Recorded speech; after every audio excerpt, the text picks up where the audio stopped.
ପିଲାମାନେ ଆମେ ବିଗତ ଅଧ୍ୟାୟରେ ପଢ଼ିଥିବା ବୈଦିକ ଗଣିତର ସରଳ ଧାରାଗୁଡ଼ିକ ଆଶା କରି ତୁମେ ମନେ ରଖିଥିବ। ଆଜି ବୈଦିକ ଗଣିତର ଭାଗ 8 ପଢ଼ିବା। ସେଥିରେ ଅଛି ପୂରକ। ପୂରକ କ'ଣ ତାହା ଆମେ ଭଲ ଭାବରେ ବୁଝିବା, ତାପରେ ଆମେ ସମସ୍ୟାଗୁଡ଼ିକୁ ସମାଧାନ କରିବା।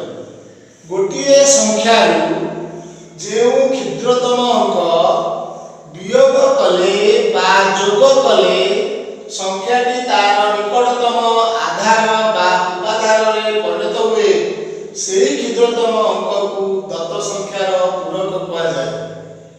ଆଉ ଥରେ ଭଲ ଭାବେ ଶୁଣିବା। ଗୋଟିଏ ସଂଖ୍ୟାରୁ ଯେଉଁ କ୍ଷୁଦ୍ରତମ ଅଙ୍କ ବିୟୋଗ କଲେ ବା ଯୋଗ କଲେ ସଂଖ୍ୟାଟି ତାର ନିକଟତମ ଆଧାର ବା ଉପାଧାରରେ ପରିଣତ ହୁଏ, ସେହି କ୍ଷୁଦ୍ରତମ ଅଙ୍କକୁ ଦତ୍ତ ସଂଖ୍ୟାର ପୂରକ କୁହାଯାଏ। ମୁଁ ବର୍ତ୍ତମାନ ତୁମକୁ ତାକୁ ସରଳ କରିବା ପାଇଁ କହୁଛି। ମନେକର ଗୋଟିଏ ସଂଖ୍ୟା ହେଲା 52। 52ର ପୂରକ ହେବା ପାଇଁ 52ରୁ 2 ବିୟୋଗ କଲେ ତାହା ତାର ନିକଟତମ 50 ଉପାଦାନରେ ପରିଣତ ହେଉଛି।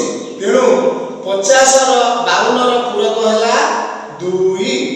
ସେଇଭଳି ଭାବରେ ମୁଁ ଗୋଟିଏ ସରଳ ସୂତ୍ର ବତାଉଛି, ଆପଣମାନେ ସହଜରେ ପୂରକ ବାହାର କରିପାରିବେ। ସୂତ୍ରଟି ହେଲା ସଂଖ୍ୟାଟିର ଏକକ ଘରକୁ ଲକ୍ଷ୍ୟ କରିବା। ସଂଖ୍ୟାଟିର ଏକକ ଘରକୁ ଭଲ ଭାବେ ଲକ୍ଷ୍ୟ କରିବା। ଏକକ ଘରେ ଯେଉଁ ଅଙ୍କ ଥିବ ସେହି ଅଙ୍କ ଅନୁସାରେ ତାର ପୂରକ ଆମେ ନିର୍ଦ୍ଧାରଣ କରିବା।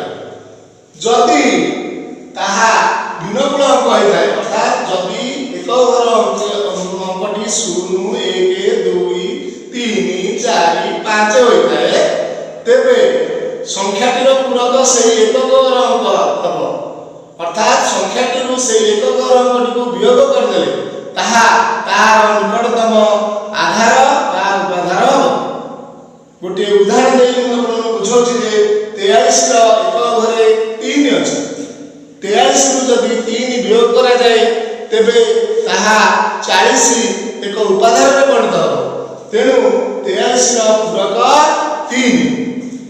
ସେଇଭଳି ଭାବରେ ଆମେ ଯଦି 121 ନେବା, 121ର ଏକକ ଘରେ ରହିବ 1, ତାହେଲେ 1ଟି କୋଉ ପ୍ରକାର ଅଙ୍କ ନା ଭିନ୍ନଗୁଣ ଅଙ୍କ। ତେଣୁ 121ରୁ ଯଦି ଆମେ 1 ବିୟୋଗ କରିବା ତାହେଲେ ଆମେ ପାଉଛେ 120। ତେଣୁ 121ର ପୂରକ 1। ଏଇଭଳି ଭାବରେ ତମେ ପୂରକ ନିର୍ଣ୍ଣୟ କରିପାରିବ। ଦ୍ୱିତୀୟରେ ଯିବା, ଯଦି ଏକକ ଘର ଅଙ୍କଟି ନକୁଳ ଅଙ୍କ ହୋଇଥାଏ ତେବେ ତାହେଲେ କ'ଣ କରିବା? ଯଦି ନକୁଳ ଅଙ୍କ ହୋଇଥିବ, ନକୁଳ ଅଙ୍କ ମାନେ ମନେ ରଖିଛଟି 6, 7, 8, 9। ଯଦି ଏକକ ଘରେ ଏଇ 6, 7, 8, 9 ଥାଏ ତେବେ ଆମେ କ'ଣ କରିବା ନା ସେହି ଅଙ୍କର ପରମିତ୍ରକୁ ତାର ପୂରକ ଭାବେ ନେଇଯିବା। ଗୋଟେ ଉଦାହରଣ ଦେଉଛି। ଯଦି ସଂଖ୍ୟାଟି ମନେକର 28, 28ର ଏକକ ଘରେ କିଏ ରହିଲା ନା 8। ଯଦି 8ଟି କି ପ୍ରକାର ଅଙ୍କ ନା ତାହା ନକୁଳ ଅଙ୍କ। ତେଣୁ ନକୁଳ ଅଙ୍କ ହୋଇଥିବାରୁ 28 ବା 8ରେ ପରମିତ୍ର କିଏ ହେଲା 2। ତେଣୁ 2 ହେଉଛି ତାର ପୂରକ। ଅର୍ଥାତ୍ ଯଦି ଆମେ 28ରେ 2 ମିଶାଇଦେବା ତାହା ତାର ନିକଟତମ ଉପାଦାନ 30 ହେଉଛି। ତେଣୁ 30 ହେଉଥିବାରୁ 2କୁ ଏଠି ଉପାଦାନ ବୋଲି ନେବା। ସେଇଭଳି ଭାବରେ ଯଦି ଆଉ ଗୋଟେ ସଂଖ୍ୟା ଆମେ ନେବା 257, 257ର ଏକକ ଘର ଅଙ୍କ ହେଲା କିଏ ନା 7। ତେଣୁ 7ଟି ନକୁଳ ଅଙ୍କ ହୋଇଥିବାରୁ ସୂତ୍ର ଅନୁଯାୟୀ ତାର ପରମିତ୍ର 7ର ପରମିତ୍ର ହେଲା 3 ଏବଂ ସେଠାରେ ପୂରକ ହେଉଛି 3। ଏହି ସରଳ ଉପାୟରେ ତୁମେ ଯେକୌଣସି ସଂଖ୍ୟାର ପୂରକ ଆରାମସେ ବାହାର କରିପାରିବ। ଯଦି କିଛି ଅସୁବିଧା ଥାଏ ତାହେଲେ ମୋତେ ଫୋନ୍ କରି ଜଣାଇବ। ଆଶା କରେ ଏହି ପୂରକ ବାହାର କରିବାରେ ଆଉ କିଛି ଅସୁବିଧା ହେବ ନାହିଁ। ମନେ ରଖିବା, ଏକକ ଘର ଅଙ୍କକୁ ଅନେଇବା। ଯଦି ଏକକ ଘରକୁ ଲକ୍ଷ୍ୟ କରିକି ଆମେ ଯାହା ଜାଣିବା, ଯଦି ଭିନ୍ନଗୁଣ ଅଙ୍କ ହୋଇଥାଏ ତାହେଲେ ପୂରକ ସେହି ଅଙ୍କ ହେବ।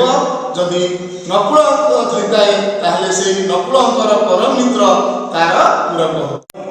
ବୁଝିପାରୁଛ ତ? ବୈଦିକ ଗଣିତର ଭାଗ 9 ଆଜି ପଢ଼ିବା। ସେଥିରେ ଅଛି ବୀଜାଙ୍କ। ବୀଜାଙ୍କ କ'ଣ?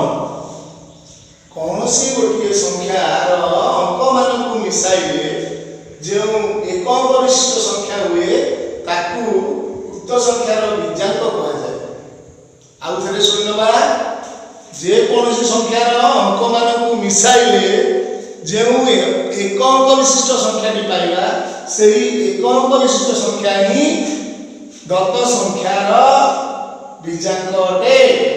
ତେଣୁ ସେଇଟା କରିବା ପାଇଁ କ'ଣ କରିବା? ପ୍ରଥମ ସୋପାନରେ କ'ଣ କରିବା ନା ସଂଖ୍ୟାଟିର ଅଙ୍କ ଗୁଡ଼ିକୁ ପ୍ରଥମେ ମିଶାଇବା ବା ଯୋଗ କରିବା। ମିଶାଣ ଫଳ ଯଦି 2 ବା 3 ଅଙ୍କ ହୋଇଥାଏ ତେବେ ମିଶାଣ ଫଳର ଅଙ୍କ ଗୁଡ଼ିକୁ ମିଶାଇ ତାକୁ ଏକ ଅଙ୍କରେ ପରିଣତ କରିବା।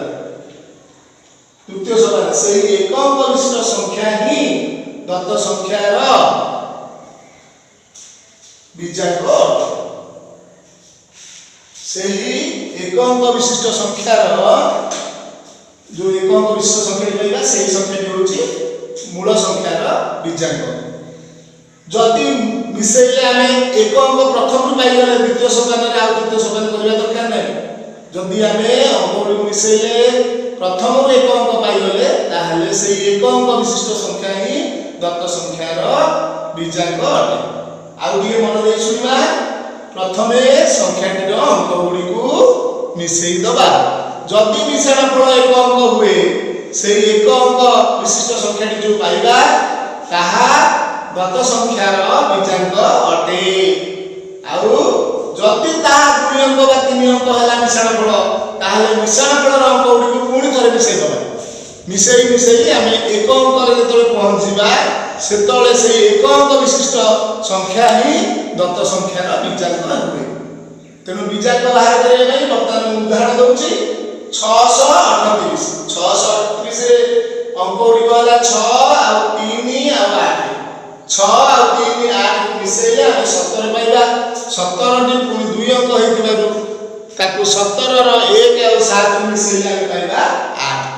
ଯେଉଁ 8ଟି ପାଇବା ସେହି 8ଟି ହେଲା 638 ର ବୀଜାଙ୍କ। 8 ରେ 638 ର ବୀଜାଙ୍କ। ସେଇଭଳି ଆଉ ଗୋଟେ ଉଦାହରଣ ହେଲା 18। 18ର ଅଙ୍କ ଦୁଇଟି ହେଲା 1 ଆଉ 8। 1 ଆଉ 8 କୁ ମିଶାଇଲେ ଆମେ ପାଉଛେ 9। ସେହି 9 ହିଁ 18ର ବୀଜାଙ୍କ ଅଟେ।